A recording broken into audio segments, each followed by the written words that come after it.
I think a strong takeaway for me is I'm nowhere near as curious as when I was a kid.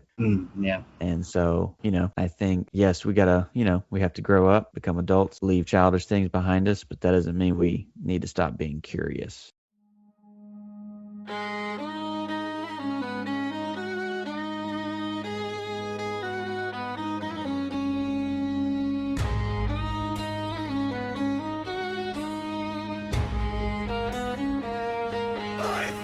Against the war!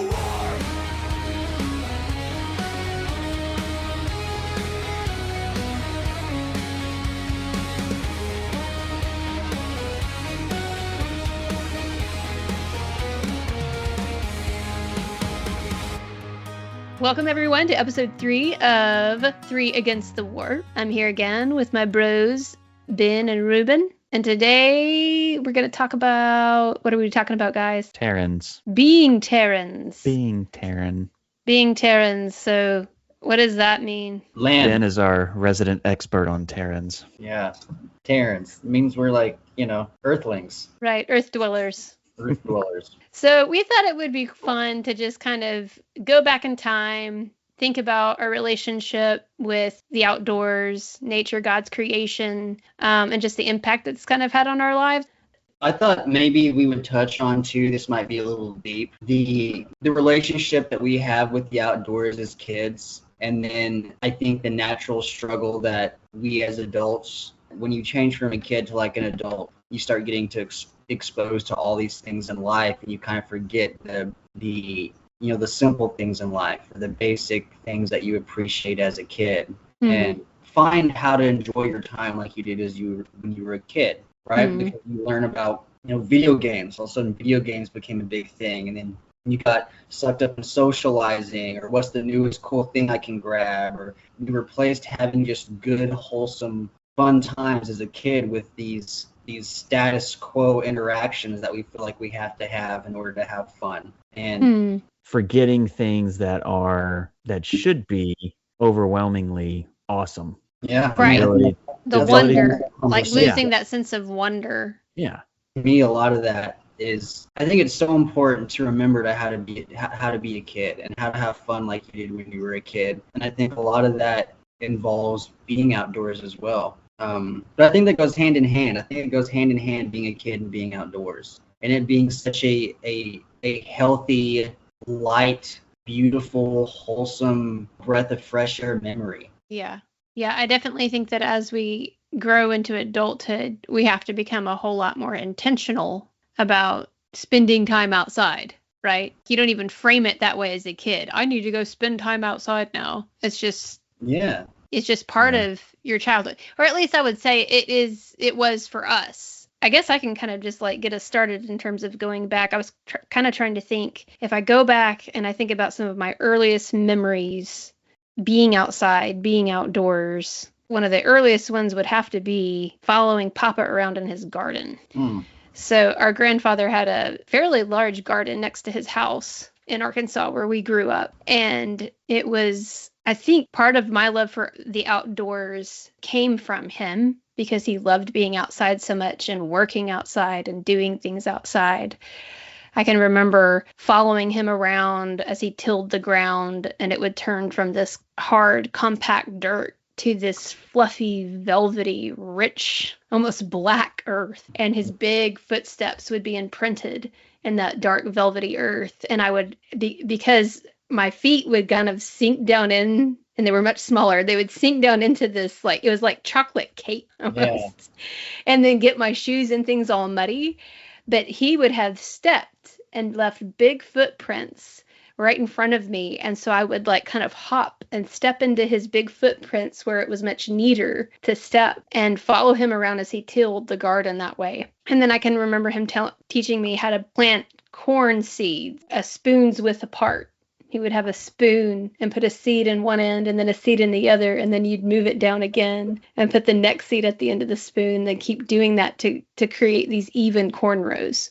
Those are some of my earliest memories of being outdoors. It had to do with Papa's barn and Papa's garden. But then also we played outside almost all the time in the neighborhood. outside the trailer that we grew up in. We grew up in town, and there was a great big black walnut tree. And in my mind, that thing is massive. It probably wasn't quite as big as I remember it, but that black walnut tree was just a beast of a tree. We have a black walnut in our backyard now, and every time I smell the walnuts, I go like back into the past, playing around the trailer with those walnuts, and climbing. They weren't really trees. They were great big bushes that grew up around the houses in our little block. And then right in front of our trailer, we had this great big bush that was big enough for us to climb in. And that was fun because we could look inside the trailer at Mom in the kitchen while we were outside. Well, also, like, that's where the neighborhood kids sometimes would climb up and like knock on the window and ask if we could come out and play. That's right. I forgot about that, Ben. I remember them knocking on the door, but I forgot about them sometimes climbing up in the window. Yeah, that'd be really cool. I can't really remember what my earliest memories were of the outdoors. Definitely like playing outside in the neighborhood where we used to live, and hide and go seek most specifically. I have such very nostalgic memories of us playing hide and go seek up until dusk, you know. And when it got to that time, it was like there was this sense of urgency to get in as much enjoyment out of the time we had outside, because we knew at any moment we were going to hear, you know, Mom calling for us to come back home. It was getting nighttime, so we would use up like at least 3 of the trailers there, and then like the yard behind us, and just go all out. I can remember the hide and go seek being pretty intense. I remember losing all of my miniature Power Ranger action figures one night because it's very vague, but one of the neighborhood kids was like kind of like scaring me, not in a mean way, but he was kind of like going woo, and I had all of them in my hands, and I just went ugh, and I threw them all at him, and they all went into the tall grass, and I could only find like 2 of them. Oh no, I remember that. I forgot about those, but I can totally see them in my head. They may not have been, that probably were yours, Ben, but I just remember having a handful of them, and I just threw them. It's a great difference move. Lost them all. Chunking Power Ranger to someone's face. How about, do y'all remember the church that was there in the huge seemed huge parking lot next to the Reed's house? And after it would rain, the asphalt would steam and be super hot, and we would have to run across barefoot. Yeah. We would like run across there, run on it, and come back off just because it was hot and we wanted to. Like, oh. I did not do this. I don't remember that. I remember us trying to fry eggs on it too. Like I'd take it. I think I did that like 2 or 3 times. I'd get an egg and just see if it would fry on the black asphalt. I remember watching you do that. Oh, they fried. I remember watching you do that. The eggs fried on the sidewalk. They did? Oh yeah, they cooked. Gross. Abigail, talking about Papa gardening just brought up some awesome memories too. Like one of my the memories that sticks out is going out the back storm door, you know, and that was in the laundry room, the utility room, opening up the door, it slamming behind us, and then, you know, you start walking left towards the barn and the garden he had. But the vision of always seeing him out there with the big red plow and his big round straw hat with, you know, like Raiden. No, well, not Raiden. I guess that'd be more Oriental, but just a big round gardening straw hat. And he'd just be like and I think it was interesting because that was probably the first figure as a kid that I saw being like a plant wrangler, you know, like, oh, this person is, it was like the first garden, really legitimate garden I ever experienced or was a part of. And Papa was the gardener, you know, so that was really cool being able to walk between the tall corn stalks, you know. Eating all the berries. Eating all the big blackberries that grew on the very end of the garden. Which were actually boysenberries, which is a cross between raspberries and blackberries. Oh, they were delicious. I still remember, man. I don't think I've ever tasted anything as good. So good. Does anyone else remember planting corn seeds and them looking like sour Altoids? They were like hot pink. Didn't they have like a hot pink on them? Yeah. Like a orange sour Altoid. Like that's what it reminded me of. I was too busy licking the salt rock in the horse farm. Did you really do that? Oh yeah, I had to test it. That's great. I'm gonna tell you. Was it think- salty, Reuben? That thing was there for years. It was. Was it salty? was. It was salty. It was very salty. It was kind of fun, like climbing up that little hay, like the hay Mhm. trough or whatever that was, and then getting on top of the hay bales inside of the barn, Yeah. right there That where the was salt block was. Also, too, I got my bit like a son of a gun by a lizard in that compost pile. It was like a long red skulled. I remember looking up what type of lizard it was, but I had a lizard bite me. I tried to catch it, so Oh yeah, you had a big giant lizard bug you could identify. I remember Yeah. that. I did. Actually, I did catch it, and it went. I was like, and I was kind of scared to go around the compost. Dude, pile. he would Papa would let yeah, he would let us take his 22, his bolt action, and then his semi-automatic 22 out there in the back, Yeah, and we just practice shooting. yeah, never Wait, mind. Yeah, what? we shot. Did you do that? Yeah, I don't remember that. He never let me take guns and shoot in the back. I mean, Dad was there too. Like Dad would be with us, Oh, and okay. you It was know, I think it was a pretty good. It was like a Daisy. It was a Daisy bolt action 22 rifle. yeah, Wow. I don't remember, but there's a single shot, the little bolt action, and then you had the one where you would load. I think it took, I forgot how many rounds. Anyways, that whole section in the back where the little creek was, you know. Uh-huh. I remember going back there, and Ben and I would go back there too, but I would go back there like if just by myself too, like if there was no one there. But you'd get down in that creek, and it was just the perfect, World War II reenactment. Oh just yeah. go out there And and I caught a ton of crawdads in that creek. oh yeah, Tons of crawdads were in that creek. And there was a certain period of time, like for 2 years, we'd go out there and catch crawdads and catch worms. Big nightcrawler worms everywhere. I probably really affected the ecosystem back there because I would catch like mason jars full of worms and then just leave them outside, and I'd go out there the next day and like it was just like a jar of goo because the sun kicked them to death. I just got them and did absolutely nothing with them. But all the crawdads were pretty good. I get some suckers that were like that big. Wow. Yeah, big. That's old so crawdads. interesting. In my memory, the creek back there was always dry. No, I don't remember ever playing in that creek. No, I had, That's interesting. It did, yeah. I think it dried up a couple times. It had it had some water in there. really, I most would, of the experience started once we moved to Wildcat Hollow. Yeah, Wildcat Hollow was That was a lot. 7 lot. miles out of town in the country. Yeah, That was way up out in the there. Foothills of country. Mount Nebo. And we had 7.5 acres. I will say before we go out to Wildcat Hollow, one of my favorite pastimes. I don't know how much gas I used. My mama was so nice, and Papa was so nice to not.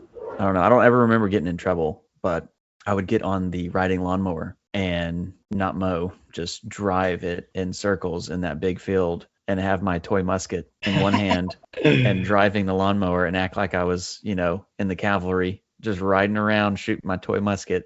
That's awesome. Well, I think that same riding lawnmower. Did we end up getting our own out at Wildcat Hollow? Or Yeah. I don't remember. I think it was our own. Ruben, do you remember, you may too, us just abusing the crap out of that thing? That thing. We put it in neutral and just ride it down the rocky driveway we had, or like we'd hook stuff up to the back of it and then drive through all the thick, bumpy, rocky terrain and tall grass and drag somebody on the back on a sled, like in the middle of the summer. I think we flipped it a couple of times. Like I think about that now, and if I saw my kids doing that to like our lawnmower, I would lose out. my mind. Right. It was that thing turned in. It was an ATV. Basically, we just used it as a four-wheeler. Yeah, literally. Where It- Remember was this one I? time. It flipped over. Yeah, man. I mean, Yeah. it. I do almost not crushed- remember any of this. And It he flipped got over. on it, and we faced it, decided to roll it backwards down the driveway. So this driveway leading up to our house was like a very That is a rocky- terrible idea. very rocky, eroded incline of a Oh, you had trouble driveway. driving a car up that thing. It's like a football field long. It's like 100 yards up the driveway. And we were just like gliding that thing down. And one point, turned it around and put it in neutral and just started riding it backwards, and it hit a rock. It's end over end. He flew off the back, and there's this moment where he's like on the ground on his back, and this thing's like about to fall on top of him. I'm like, and I can see him like scrambling on the ground as it's about to fall. And he's like, oh, then it slams down. He rolls out of the way, and I'm like, oh my God. Oh yeah. I think Park was broke that day. Yeah. That was fun. Yeah. Do y'all remember going to the dam? Oh yeah. Oh man, caught so many fish down there. Caught so many fish. One time, Dad and I went down there fishing, and I caught a black bass. It was the first time I ever caught a black bass, and we must have caught, I don't know, fishing stories always get exaggerated, but close to 20. I mean, a good amount of black bass. Never saw them ever again. Never saw black bass down there ever again. It was a very strange experience. But yeah, the dam was a lot of fun. So another one of my favorite experiences too was Mom sometimes would be cool enough to stop at the military surplus store. Oh yeah. And then we would get like all sorts of, military get up, like hats, Green Beret hats or coats, and then we'd get like officer badges and like little things you could pin onto your get up. And we'd get guns, like toy guns, play guns that looked like M16s and whatnot. And but Ruben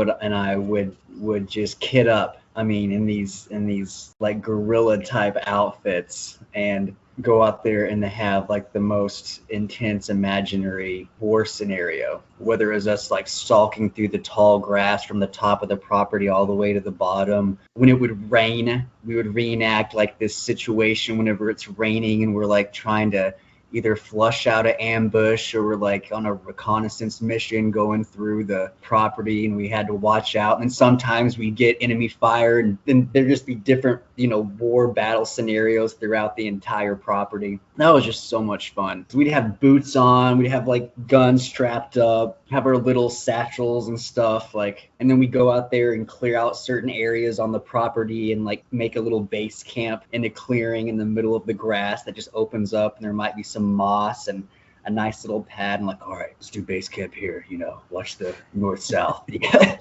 was just so much fun. It was so much fun. And then building the tree house. We had that big oak, I think it was an oak tree, but it like was next to the it was. And it leaned, like the hill we were on, the tree like leaned that way, and we just built this tree house all the way up the tree. That was the perfect tree for a tree house. Yeah. And it wasn't, I get, you call it a tree house, but it was basically just, we put platforms everywhere. Just board here, second story board. I don't remember doing any of that work. I just remember Ben being up there hammering away. I think Ben did most of it. Oh, I think I helped a little bit, but I think he did most of it. And I remember always being terrified of getting to the crow's nest chair that you put at like almost the top of the tree. The very end, yeah. I was like, there's no way I'm ever getting up there. And you'd just be posted up there. Like, yeah, like I created these wooden steps, and it was kind of precarious now that I remembered. That had to have been pretty high. Ben, you were always fearless when it came to climbing up things like that. Like I remember probably one of the first bigger trees we would climb was that mulberry tree that was in front of the neighbor's trailer. Yeah. And I loved climbing it, but I would get to a certain point and be like, I'm done. My body would literally just go, this is as far as you're going. And you would just keep going. You would climb until you couldn't climb anymore, until the branches couldn't sustain your weight. Yeah. But as long as a branch could sustain your weight, you were going. Like you were out there. I didn't understand how you could do it because it absolutely terrified me. So I didn't. Cool how mortality is just a far off concept when you're a young kid. You just, I would jump off the roof of the barn, but I could have easily like overflipped and broke my neck. Yeah, it's amazing that's all you did. Just absolutely ridiculous. Oh man, that's hilarious. But yeah, the outdoors.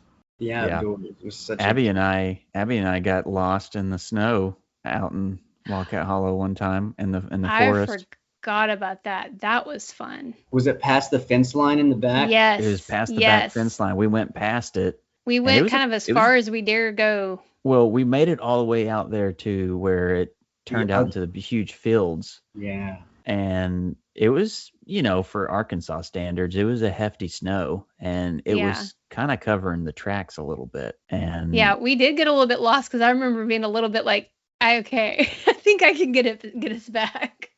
yeah, But I mean, we just it had was to fun. find the fence line. Once we found the Yeah. fence line, Yeah, that's right. which took a second. I mean, we were out there probably 3 hours. Yeah, Two I or think 2 or so. 3 hours, maybe. I don't know. Long enough. I mean, it would have been terrible if one of us was alone, but it wasn't that scary since. No, I don't it was- remember being scared. Maybe a little nervous. I got chased off that land one time Oh, really? with my friend Robert. We were back there. We didn't like interact with the people, but we were all the way back there, and we got to some, I don't know, I can't remember. It's kind of a gully, and then there was a hill, and then all of a sudden we just see this truck. Like, there's no roads back there. It's off-road, and this truck just comes up with its headlights on. It was kind of dusk, just running over the thing, and it's making a beeline for us, Driving through the field. Yeah, once it's you get- like they're clearly driving towards us. Like, and of course, as kids, we're just like, ah!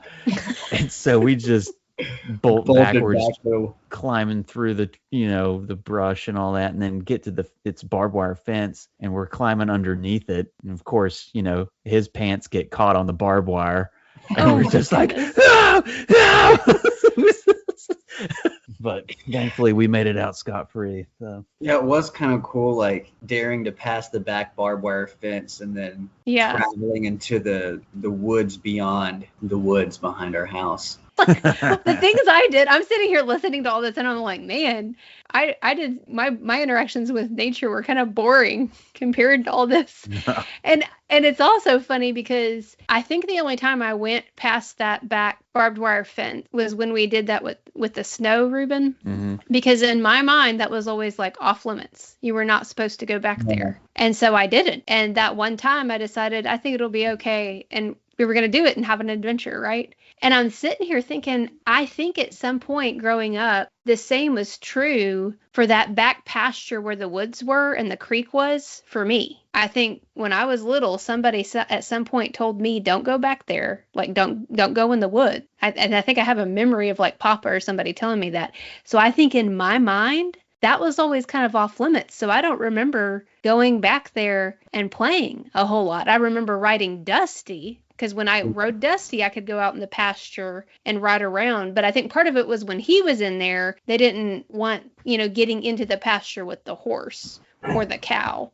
But I think by the time I think maybe the horse wasn't there or the cow wasn't. I mean, obviously the cow wasn't there for a long time because that was only when I was really little. But I'm just saying, I think those things were true for me, but I don't know that I don't think they were true for y'all. But I grew up thinking I still can't go back there. Maybe, It's just interesting. Yeah. That's where you broke your arm too, was riding Mhm. Dusty back in those. Yeah, I fell off in the creek, going through that creek. I remember that day that it happened because we still lived in the trailer at that time. And I remember like Mom or somebody getting a phone call like, Abigail fell off a Dusty and broke her arm. And I remember hearing that, because like at that age, you've heard of people breaking bones. But you didn't, know if you were ever going to break one yourself, And so like hearing like your sibling, Abigail, she broke her arm. It was kind of like, oh, she's the first to break a bone. It was like, holy no, it's possible, And then I remember you showing up in the van and getting out of the seat, and you had broken your arm, and I'm just thinking in my head like, oh no, her bone will never be the same, like I felt so bad, and it was almost like you were the first one to like break the seal of bone breaking in our sibling lineage. Oh, Bone Yep. breaker.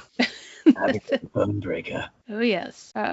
Anyways, Ben and I built a cinder block fort out there in that back field after Dusty had been moved away, and shot fireworks at each other. had See, fireworks. I don't remember any of these things. No, yeah, we would straight up like get Roman candles and pipes and put bottle rockets in it, and it would just be this, like like it was intense. It was great, and I loved it too. You try to like light up as many bottle rockets as you could, so that way smoke would be in the air. You just felt like you were in the fog of war. You'd be yelling like, "Oh, come on, man, get this sword, take him out!" And the entire time you're sitting there like trying to like light the fuse. Oh, come on. Making all the sound effects and the thing hasn't even lit yet. So quiet. Ruben's on the other side, and he's like listening. There's no bottle rockets going on. You can just hear me like 20 feet away. Come on, guys, keep firing. I'm like nothing. Laying down verbal suppressive fire. Yeah. Oh man. Yeah. That is hilarious. Do y'all remember riding? Ruben, do you have memories of riding your bike around the neighborhood? No. I have very vague memories of the neighborhood. They're flashes. Like I have flashes of like that Power Ranger thing. I have flashes of when we did a haunted house tour outside around the trailer. No, yeah. We had already moved to Wildcat Hollow, and the trailer was basically empty. And so for whatever reason, I guess we had went out there to get a few more things, and Mom and Dad let us use the trailer and turn it into a haunted house. And so like they would hide in the closet in the back or like different rooms, and we'd walk through it with a flashlight. Like, and I remember, very, very vaguely. I can remember the church there on the parking lot, and then I remember the backyard area beside our neighbor's house. That was kind of one of those areas where, as I remember feeling like, oh man, we're over in our neighbor's backyard.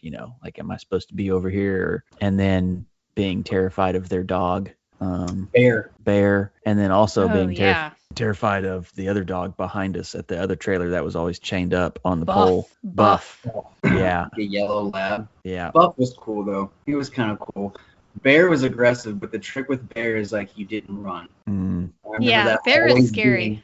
Bear I'm pretty sure Bear was like a big black chow sort of dog. Yeah, he was. And out of all of those dogs in the neighborhood, the Dachshund was the one that attacked me. And yeah, one bit you. I forgot about that. Yeah, I still got the scar on my wrist, little teeth marks. And then the barriers we couldn't cross, right? One time, Mom let us drive our bicycle in a 4-block. We could drive our bicycle. You guys remember that day? Do you, Ruben? I mean, I don't. I was allowed to ride my bike to the grocery store. Oh yeah. And I got to ride my bike down to the river. That never happened to you? No, never happened to me. Here I am. I'm holding on to this memory, when Mom allowed me to ride in a 4-block radius away from home. And I could either stack the blocks vertically, or it could be like 2 blocks that way and another, But I just remember being such a point of like freedom and liberation. Like, yes, yeah, I can ride my bike 4 blocks away from the house. And for whatever reason, it never happened again. Must have been something you did. I don't know. I don't know. No, but that's interesting. Ben, you never rode to the grocery store with me? I may have, but I don't remember. To me, bikes were like our hogs, right? You had to have a bike, kind of. Yeah. Right? Like yeah. It was definitely a kind of status signifier.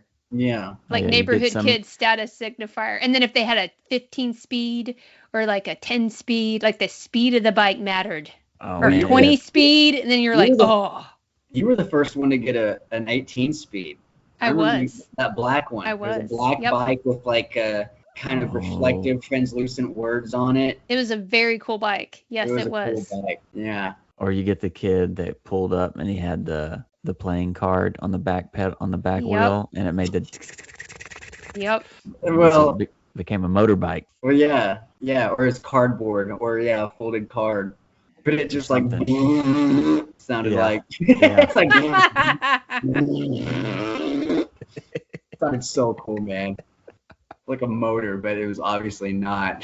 Mm-hmm. I remember being able, like about 3:00 on the corner of the block, the school bus would stop and let all the neighborhood kids off right there in the corner. Mm-hmm. and that was beyond our property line, waiting for them. And I can remember the neighborhood kids just being like, ah, and then running all the way from the bus to meet us at the, where we were waiting for them. That always being such a cool memory. Down the It's a sidewalk. nice feeling to know that they were just as anxious to get out of school to come play as we were them getting out of school to play. Yeah. With them. Oh, and by the way, for our listeners, we were homeschooled. That's why we did not get on and off the bus. Yeah.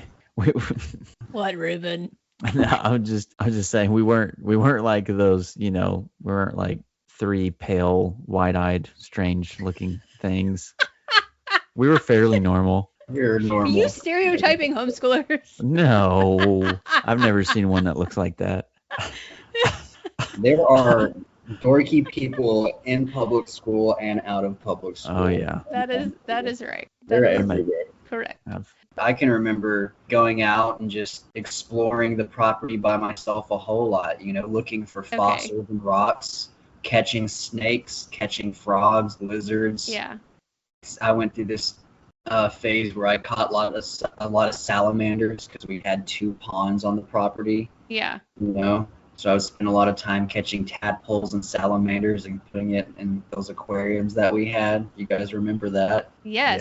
Yeah. Yes. So this is another, like, Ben has always been the catcher ever since he was little. Again, he was not afraid to like catch something. He was not afraid of it biting him, obviously, because that actually happened. Like I would catch snakes, and I had this little cool small terrarium that I could carry around and bring with me. I would bring these snakes that I caught to church, right? And I would leave the snakes in this terrarium in the van during summer. And once we got out of the church, I would come back to the van, and the snake in there would be baked with its mouth open, like just trying to get out in the middle. I went, oh no! Didn't think that it would, bake alive in the van, but it did. Just finding things out, man.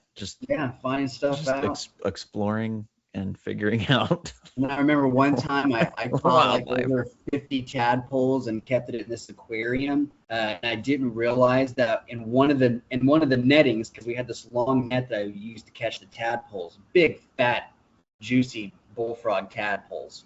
And in one of the batches of tadpoles that I caught, I also brought with that batch of tadpoles a dragonfly larva, which as a larva, it is this this underwater praying mantis type horrifying insect that preys on tadpoles.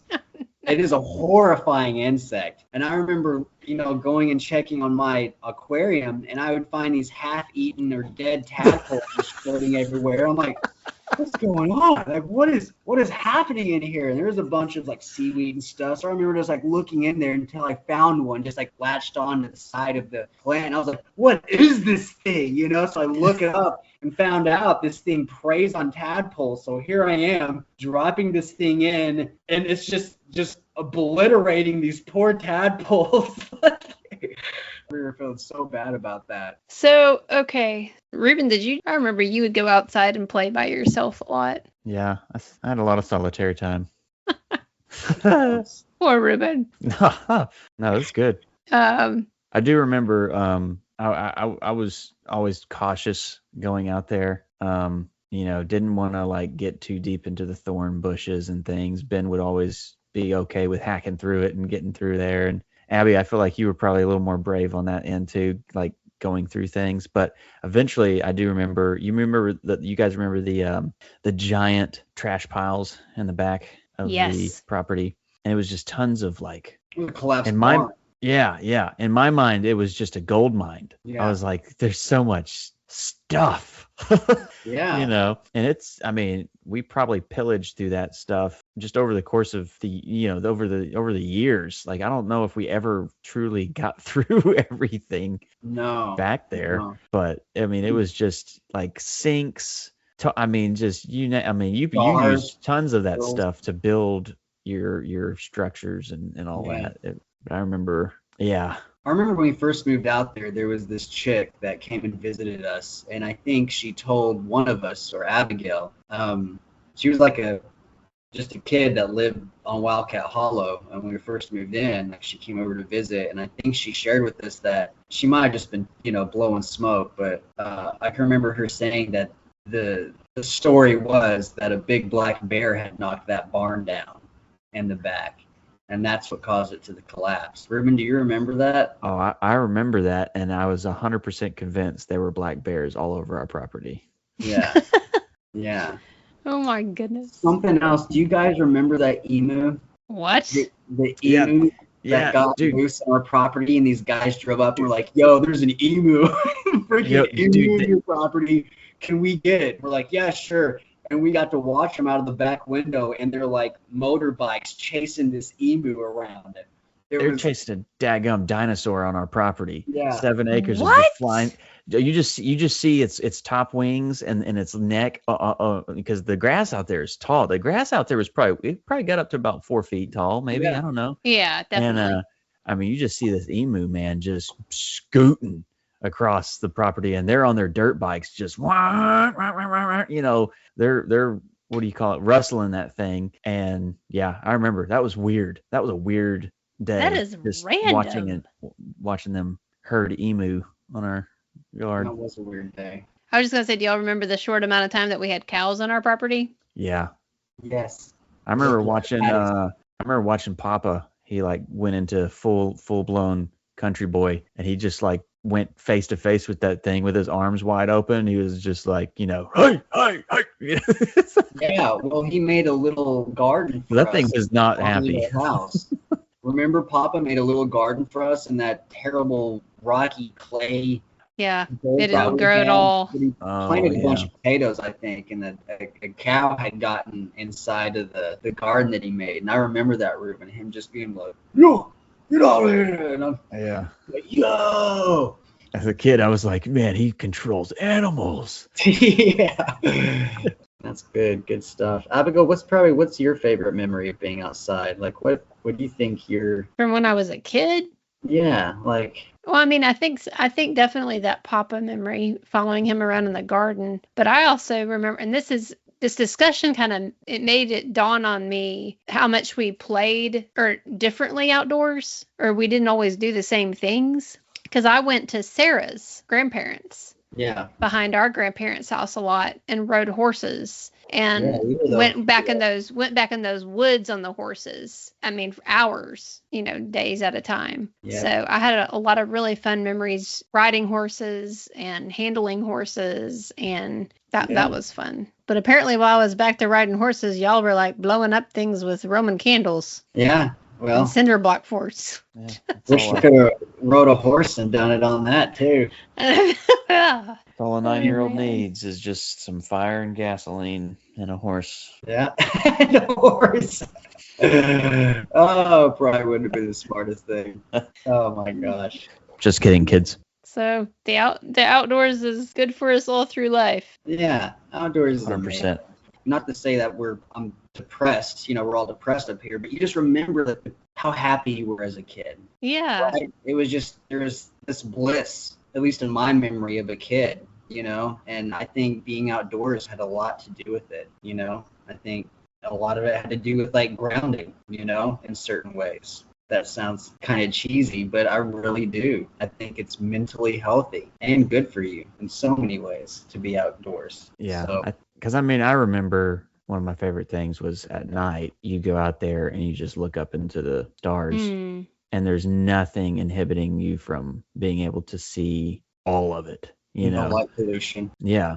And, where I live now, it'd have to be a very clear night to really kind of get some of it. But even then, it's not even, you're in town, there's large trees, there's not really any good spots to look up into the sky. So it's just something that just doesn't enter your realm of consideration anymore. For me, I don't think about looking up into the stars. I think about it, every now and then. That was just something, it's like, I'm going to go outside tonight and look up at the stars for a few minutes. Yeah. I remember in college, I think, and it might have been even younger, or when I was working at the restaurant and I would come home sometimes, I would turn my music on in my car and then crawl on top of the roof and just listen to music and look at the stars for like 10 or 15 minutes before I went inside. It was almost like a way I decompressed. On top of the roof in your car? Yeah. Okay.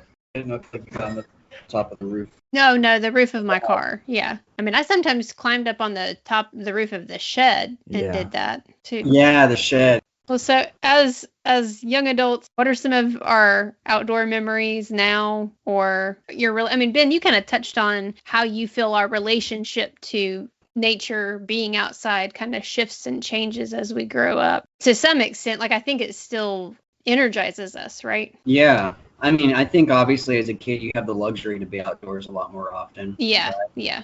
And as a kid or as an adult, you've got responsibilities that, you know, you can't just go outdoors anytime you want. But I think also as an adult, like kind of what you said, we have to be a lot more intentional with how we spend our time. I think, number one, because of responsibilities that we have, but two, because of things that we're exposed to that I'm speaking for myself, right? I have to like pick and choose the things I use as extracurricular fun, you know, at least I did for a while. And like I found myself the past few years trying to not play video games so much, trying to not go out on the weekends as much as I used to, and that being a form of fun. I just think a lot of things you get exposed to as you grow up replace actual healthy fun. And as an adult, you kind of have to, you know, hone yourself in and realize that and remember how important it is to get back to the kid inside of you, you know, which is enjoying the beautiful things like being outdoors. And I think being outdoors provides so many benefits, and including building a closer relationship with God. I think being outdoors and grounding, being part of nature, I think there's a lot of literature that kind of shows that it can create a deeper spiritual connection with the world that we live in and with the Creator. And that goes far back as to like even Native American culture. They talk a lot about that. I will say, from my perspective, watching my kids, you know, there's a stark difference. Like if we're having if it's a weekend and it's just pouring down rain outside, there's not a whole lot to do, you know, you've exhausted all resources and you're finally going to be like, okay, you can turn on the TV and watch something. Whereas I've had days where it's like, you know, it's one of those days where, I don't know, feeling super lenient, not a lot going on. And they wake up in the morning, you let them turn on the TV, and then it turns into like an all day marathon type thing. You know, they watch for hours. But when you turn it off, it's very clear. Like I can see it. There's some sort of fog that takes a while to get lifted off of them when they're done watching for prolonged periods of time. And, you know,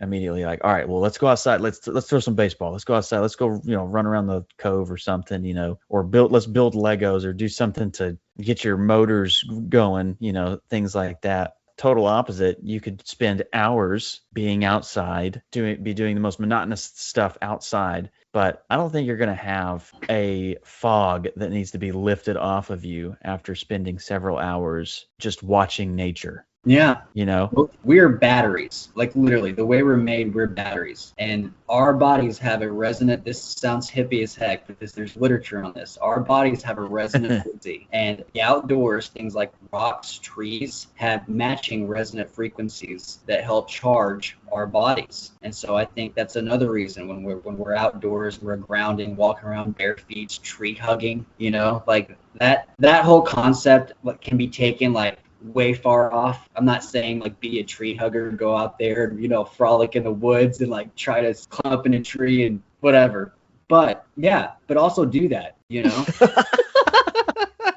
Also do that because it is so good for you. It is so good. Well, I definitely agree that being outside, I think our bodies are made to be blessed by being outside. Yes. You know, and that being outside puts you in a better mood. Being in natural sunlight is good for your body. I think working outside, being active outside, I think there's something very replenishing about that, and it's just good for your mental health as well as your physical health too. You know, going outside and gardening or going outside and, well, like for instance, I hate running in a gym. I hate it. I will do it if I have to, but if I'm running or walking outside, I could run or walk forever. Like I love, I mean, I couldn't run forever, but I could walk forever, and I love running outside. So I think that there's just a huge difference, even psychologically, for me being outside versus being. And I love being cozy inside my house sometimes too. But I think if that's the only place I am all day long, I can just tell a difference, And like Ruben, you were saying with my kids, the same thing. If they're watching too much TV, it puts them in a bad mood. They get grumpy. And if versus we don't watch TV all day, they get along so much better. Yeah, and they're fine. They're totally fine. And they're fine. Yes. It's like a cataclysmic event for a few minutes, and then it's like, they'll find something, or it's good. It's good to be bored. That's another thing. It's okay to be bored. You should probably go stare at the wall for a little bit, Right. Yeah. Just be alone with your own thoughts for a second. Boredom is essential in order. That's why kind of like in therapy or psychology, they talk about how important it is to just be in a quiet room, nothing, or why it's so important to be by yourself for a while. So that way you have to face yourself. Or you have to force yourself to think about things, or force yourself to imagine, or force yourself to be creative. Yeah, and that is such an important role in human development, I think. It's insanity. Because I'll be watching, a football game, and commercial comes on. What am I gonna do? I'm gonna pick up my phone and look at my phone while the commercial's on. And then when the game turns back on, I'll put down my phone so I can watch the game. You have to have this constant IV drip of what you're looking at. And then, of course, I'm sitting here talking about it, but I still do it. It's crazy, but it's because it's so easily accessible, and it's a dopamine drip. Yeah, it is a huge dopamine drip. Dopamine drip. But it's outdoors is a turn of the knob away. You just turn your doorknob and step outside. It's right there. I think growing up, and really it can be anywhere. People who grow up in the city, let's not go outside. It's less good for you. You need to be outside anyways, because there's still nature out there. Yeah. Maybe I don't know. It is kind of watered down if you're not surrounded by full on, woods like we were, but it's still, you're interacting. That's the biggest thing. Like what y'all are saying. There's interaction instead of just being fed digital grapes, like a digital Roman. It insulates us, insulates our mind, insulates our souls, insulates what we're supposed to be, insulates us from what we're our potential. Staring at screens, the Wi-Fi, Well, so do you guys? It's like this human need to build the Tower of Babel, right? I think as humans we have this need to make technology and be better and better things, and then kind of that story the Tower of Babel. They thought that they could build a tower to heaven, right? We concentrate too much on creating things that pull us away from the true meaning of being alive in a weird sort of way. And I think technology, as beneficial it can be in a lot of ways, it also is like a wedge between us and a more meaningful existence. Yeah. So in light of that, because I'm sitting here, I can think of a few. But do you guys have any moments in your adulthood that you can think of? We talked about a ton of memories from childhood. Yeah. Do we have some as adults? You're talking about being in nature and stuff. Yeah. As adults. Just comparable to what we experienced and talked about in our childhood. For me, it's things like we have to go on a vacation or a trip or something. Yeah. For instance, Mercy and I, a few years ago, or a couple of years ago, can't remember how long ago, whatever, we went to Sedona in Arizona. You talk about wide open and absolutely beautiful mountains and terrain that I'm not used to, kind of that deserty. There's a lot of green out there too, but it's very, the red rock, green foliage and stuff like that. And all we're doing is we're just climbing rocks and getting up to views. And Mercy and I had the time of our lives, literally just climbing rocks and looking at views. But again, it took months of pre-planning, making sure things were set up, costing money to travel out there, fly out there, rent a car, find a place to stay. There's things that are, financially cumbersome or just in terms of if you have kids or your job or whatever responsibilities, like Ben was talking about earlier, things like that seem to get in the way. But I think it's easy to forget what we have, very close to us. We can easily do things, maybe not to that scale because we just don't have that type of terrain around us, but there's nothing stopping you from waking up Saturday morning and driving 35 minutes somewhere and walking on a trail, Right. Going hike. Yeah. But it's like what we've been saying, it's tons of things that draw our attention away. And a lot of it's good stuff. Like we have to do it, activities for kids and all that, but a lot of it's not good stuff at the same time. Yeah. I've been blessed enough to be able to go on a couple of trips in my adulthood. One was in Utah, Zion National Park in Utah, which was an absolutely amazing experience. And only so many people can take this certain hike, which is called the Subway in Zion, Utah National Park, which is a pretty intense hike. But this was a hike that we started a little late in the day, and we had their 2 children with us, which kind of slowed our momentum down a little bit. But there were few rappel points where we had to go down the side of rocks or into running water. There were a couple of points where we had to swim across 40, 50 degree water, tie a line, and then the rest of us would pull ourselves through the water. It was a pretty intense hike, and it took so long that we didn't make it out in time, and we had to spend the night out in the trail. And then the next day, when we woke up and finally made it out, the state park, there was a state park ranger at the edge of the trail, and they asked us to identify ourselves, and we did. And they said, well, we just sent out a rescue team to find you guys because people get lost out on that trail. That was an awesome experience. Utah Zion National Park, I would suggest anybody needs to go up there and just explore. It is such a beautiful place. That is really cool. It is kind of like now as adults, we don't just go in our backyard and have these experiences. I mean, you can, but it's kind of like we tend to go on vacation, take a trip somewhere in order to have those same kind of experiences. And a part of that, I think, is the privilege of adulthood too, right? Like we get to graduate from just our backyard and see more of the world. And that's really awesome. I think one of my favorite memories as a young adult was when I got to see the ocean for the first time. And what was kind of funny about it was the first time I saw the ocean was when I was in Spain. So it was on the coast of San Sebastian. And that was really neat. I can still remember going on the beach and walking into the waves and just kind of being in awe of what that feels like, being in the ocean and then looking out and it doesn't end. It just meets the sky and goes on. And that just kind of being overwhelming and comforting at the same time. Another fun story about that trip was we were going to go somewhere else. We couldn't get tickets or something for the bus. I can't remember what happened. And we ended up having to spend the night in San Sebastian. But there was some festival going on that we hadn't known about.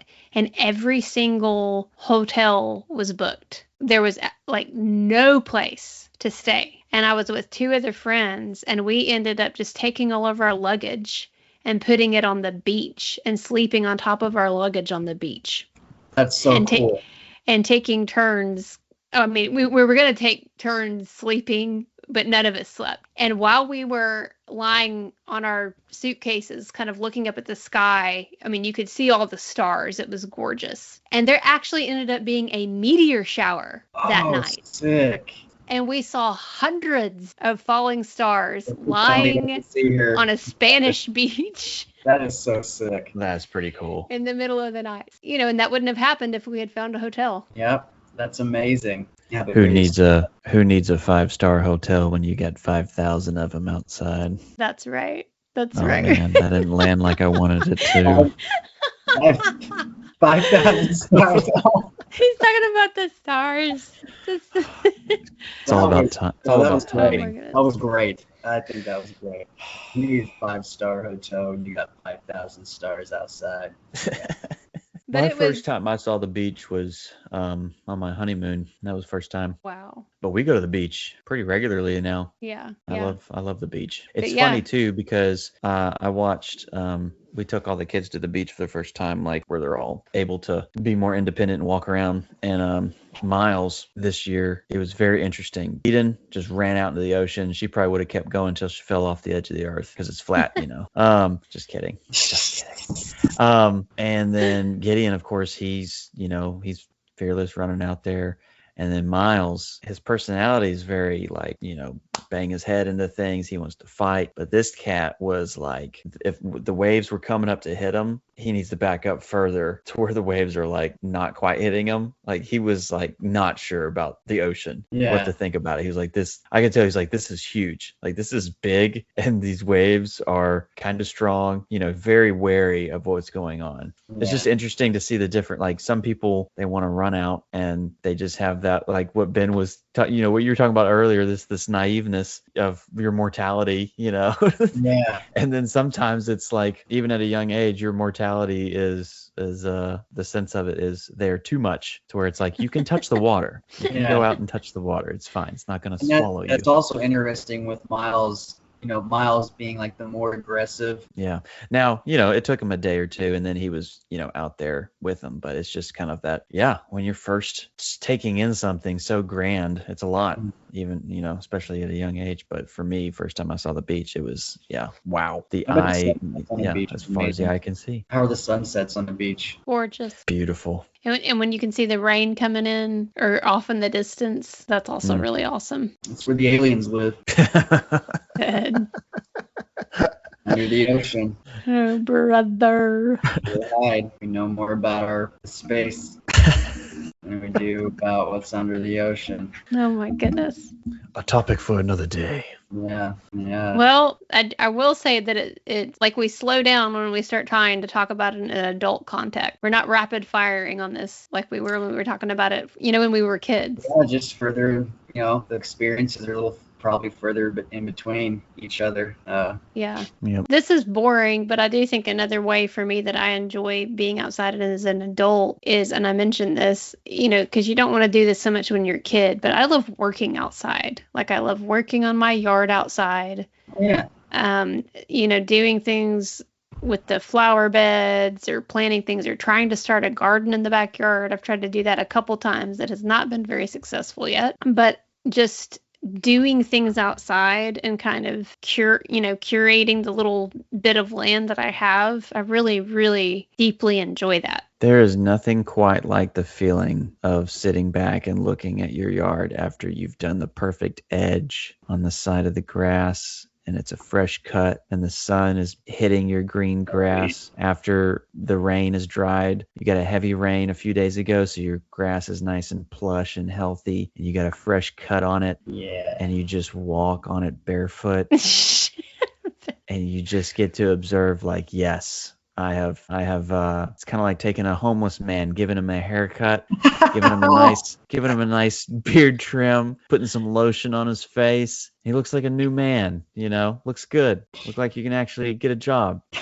My yard looks like it can, get a job. Have some kids run around. Hold its own. That's hilarious. I love that. Wow. Yeah, so the outdoors, it's amazing. It is. God's canvas. He's a master. Yeah, just basically outdoors is amazing. It never stops. That's another thing that's so cool about the outdoors is it's like the perfect balance between chaos and order. There's no right angles. There's none of these industrial man-made perfect structures like order, but yet there is an order to it all, and it's all ordered through growth and death and birth. And nature is just amazing, and witnessing nature is amazing. You never get the same sunset. No matter how many times you see a sunset, it's just as jaw-dropping as the one that was beautiful the day before. If it's a beautiful sunset, you're just as mesmerized. You never get tired of looking at it. Yeah, I could definitely see why people think that it came from absolutely nothing and there was no creative mind behind it. Makes sense to me. Yeah, which is a great point. Well, and Ben, while you were talking, it just reminded me that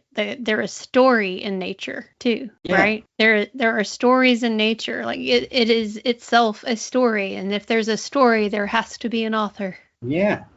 Boom. Yeah, there is a story in nature. Abby's dropping bars. Well, it's crazy. Just it's weird how peaceful it is. You know, I mean, and it is like nature has this weird. It's weird how beautiful it is when it's just equally dangerous. There's predators out there. There's insects, poisonous insects, fall off a cliff. You know, there's just so many things about nature that's incredibly dangerous. But yet at the same time, it is so absolutely beautiful. And I think nature has this weird way of being able to do that, like within the deadly chaos that keeps it going, that keeps it growing and evolving and turning into a different landscape or sunset or waterfall or cliff or cave. You know, it's all the things that are happening to make it happen are equally destructive and also beautiful at the same time. It's like witnessing creation. That's literally what it is. Nature just witnessing creation. Right. And there is destruction, but at the same time, like, and I think about an orchard, right? How if you go to an orchard, you have half the fruit on the ground rotting. It